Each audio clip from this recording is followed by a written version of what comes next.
Hey guys, Clindros here. so, um, this week is going to be pretty difficult for me to get out much content, but I wanted to shoot two videos today, so at least we get something out this week. Um, I'll be out of town for for the day before Thanksgiving and Thanksgiving, and then Friday and Saturday are going to be crazy for me at work. So this is probably going to be it for the week. But we've got two. I've got two songs I'm going to do today. I'm going to do a song from Gurschach, who it's interesting because Gurschach is a band that I'd never heard of, and they popped up on surprisingly. They popped up on Vin and Sori's channel for a review, and I really thought they were pretty awesome. Liked the band a lot, but ultimately the reason why I decided to do them is because they they were very interactive in the discussions, and I had mentioned something. I can't remember exactly what, and one of the guys from the band responded to me, and then I was talking to him, and I said, well, so what song should I react to? And he had mentioned a song called Pure Momentum. But then he also said that one of the thrashier songs was this song that we're going to do. It's called The Night the Sky Rained Nukes, and there's a lyric video for it. So I kind of felt like that one would be a better one to do. And I'm not big on analyzing lyrics.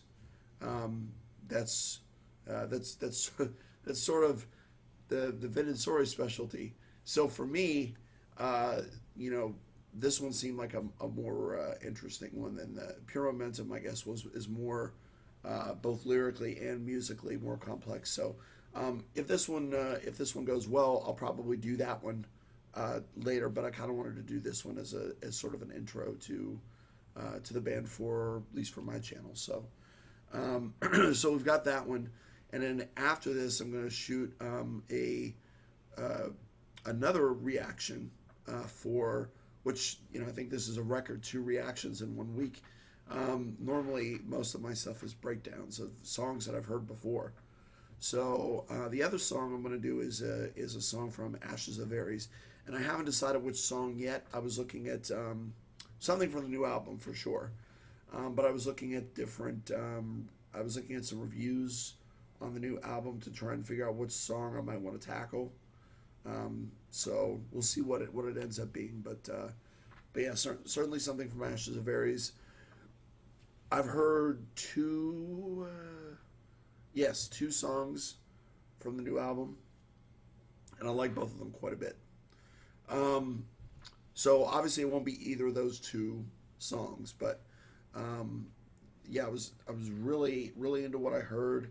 Um, Obviously, I think I mentioned here before, I'm a huge fan of Matt Barlow, and so yeah, I was really into the stuff of the new album, and it sounds like we may be getting an interview from Matt Barlow on Ben and Sori's channel, which is really cool.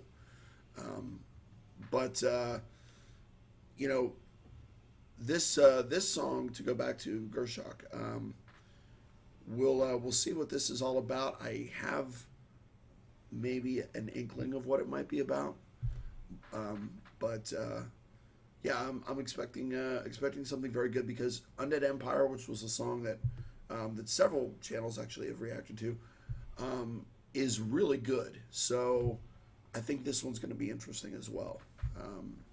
And I'm excited to hear something else from these guys. Um, and you guys know I love thrash metal, so uh, you know they classified this one as a more thrashy song. So we'll see how it goes. So let's jump into this.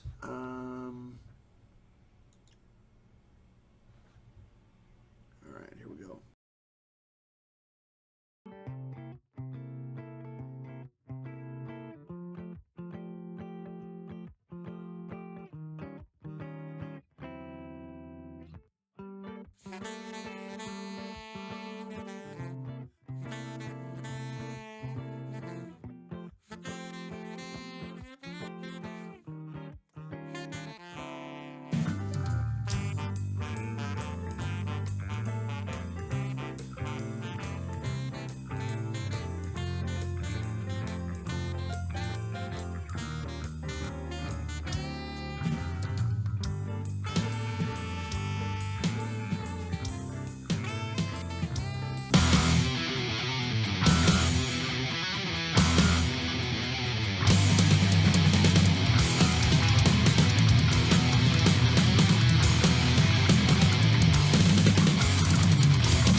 All right. A couple interesting things about that song. Um, the first thing that really struck me was the fact that more than anything, this their sound has a very strong bass anchor, which is kind of unusual for um, well, for at least in the context of this song, it's unusual for a thrash song. I feel like there's not a lot of thrash bands that have a very heavy focus on the bass work, which is really a shame because I love being able to hear the bass in a song. Um, so that was one thing that struck me immediately from the song because it started off with that really cool. I love the intro. Um, it's like this, like almost like this jazzy little introduction, you know, and it went perfectly with the video because it's like you know society blissfully building, up to the point of ridiculousness, and then just being completely flattened by nuclear assault. So what's really cool is the riffing in this song is great. I really liked. There was one riff in particular I loved, which was the riff leading into the verses. So you heard it a couple times transitioning out of the chorus. That particular like very fast thrash riff that leads into the verse. I really love that. The one criticism that I did have is the chorus was a little muddy because I'm guessing you had several guys in the band singing, but I feel like as the last part of the song really shows, you don't really need that because the clean vocals are fine with just. I'm not sure who was singing what or if it's all pretty much the same guy singing. So, but I would say that the end part shows that you really don't need to have a bunch of people singing for it to sound good, even if it's clean vocals. So I really liked that end part. Obviously, just that whole last half I loved. So the one thing like I said, the one thing I didn't like was that it's not that I didn't like it. It's just that I think it could be cleaned up a little bit more during the chorus. That where you have several people singing at the same time, I think you could really just bring that down to just one person, and the chorus would have actually, I think, a little more impact. So that would be the one takeaway I would say. To the band if they see this, that would be the one takeaway for at least for choruses like that. Plus, it's very difficult to pull off different vocal sounds that are not completely lined up. So, what I mean by that is, if you're listening to, I'll use Sabotage as an example. I don't know if the guys are familiar with Sabotage, right? Sabotage does this very unique thing. There's a couple of other bands that do it, but it's relatively unique, and I really feel like they were kind of the ones that sort of pioneered it. And I think Paul O'Neill used to call it canon singing. And you would have one section saying one thing, and then another section, another chorus section underneath it saying something completely different. And when they use repetition to layer vocals on top of each other, it's something that I will definitely be doing a reaction to a Sabotage song where you hear that to kind of highlight what that is. But I haven't done one yet, so that'll be coming at some point. But it's difficult to describe until you hear it. But a great example of this is the song "Morphine Child." So that's the end of that song has a perfect example of that. But that is super difficult to pull off. for the most part, if you're trying to fatten a chorus, you want everything to be completely 100% lined up.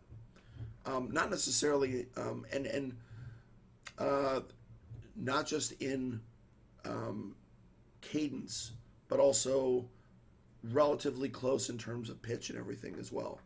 So the vocals have to be. It's difficult to describe, but when you listen, I think you can look at power metal as an example of a style that does this really well. When they fatten up a chorus, right? It sounds like everything is just on 10, and you have everybody singing completely in unison, and there's no real differentiation between, oh, I can hear this is one guy, I can hear this is a different guy. You can't really tell that. It just sounds like one big chorus. And I think if you're trying to really fatten up a chorus section of a song, that makes sense to do it that way. So if it's difficult to do that, and I don't think every band is capable of doing that, then it makes more sense to just have one singer and then change up the vocal style, which he did. So the chorus, the vocals were different. So you really, I don't think, needed to have the other different singers. So getting back to what I really loved, which was that mid break in the song at about I think it was 3:45ish, where you had that really neat sort of arpeggiated picking pattern thing, which sort of brought everything down, but it was also somewhat menacing in its in its presentation. And you had some really interesting dynamics in that part too, which I loved. And of course the bass work was great because you had the bass sort of playing off of that little picking pattern. And from there, the video was great, by the way, because it worked so beautifully. I don't think it's actually even accurate to call this just a lyric video. This was just a great video on its own. So you have this really interesting part of the story, and I don't pretend to completely understand what that was.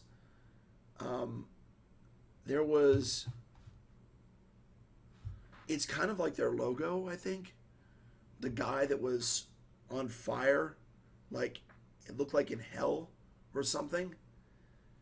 And I don't quite understand that, but that whole section, right, where it's the sort of cloaked figure, and he's he's burning. And then I love that the visual of the next part too, but then you went to the solo, and the solo was great. Really liked the solo, and I liked that it was not your typical thrash solo where in a lot of thrash songs the music will speed up for a riff that goes on underneath the solo. Metallica is famous for doing this, right? They would have a completely different riff from the bulk of the song, usually a faster riff that James would play underneath of whatever the solo that Kirk was doing, right? But it wasn't just Metallica. A lot of metal bands, thrash metal bands, did this. Exodus, Testament. So it was very common. So I would say too that I really enjoyed that particular part of it too, the solo. And then from the solo we went into this really cool vocal part this was actually my favorite part of the song, was the end of the song.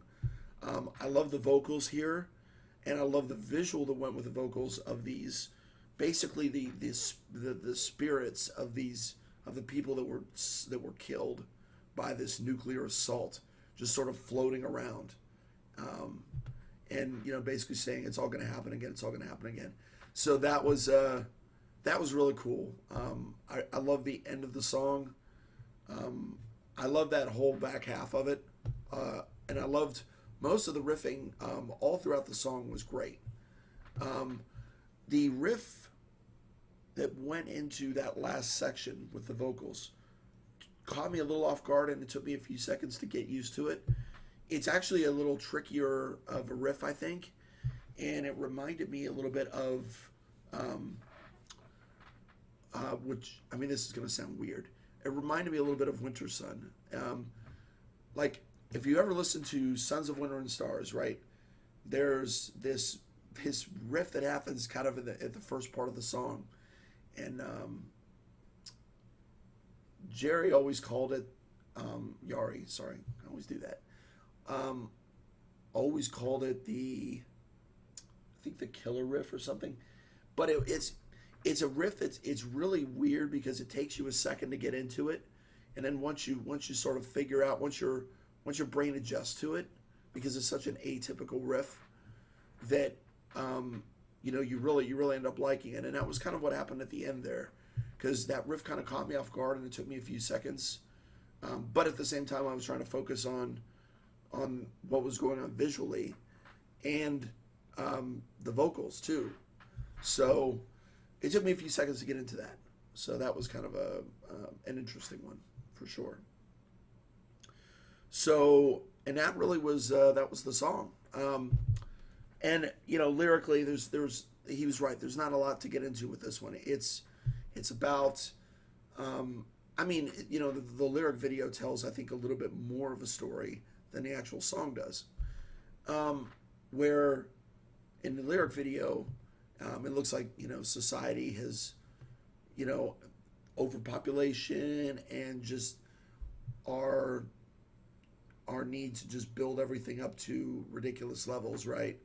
And then nuclear war comes and just flattens everything, right? And guy wakes up in the morning. You said, what's that sound? I think it was more of a air raid sirens. And then the blast wave coming from the nuclear blast. The sort of the description of how that would happen was pretty interesting, and visually I think they did a really great job with this. It wasn't as ambitious as Undead Empire, obviously, but what they did with this video I think was still really cool, telling it with this really interesting little animated story, which I thought was great. So props to those guys. Definitely be interested to listen to their other song that they recommended, and see what else they have up their sleeves. So, all right, that's it for this one. Like I said, look for another video later tonight. I'm gonna upload it, before I go to work, but I'll probably publish it after I get home from work. So later tonight, Ashes of Aries. So. All right, stay metal, guys. Calendar's out.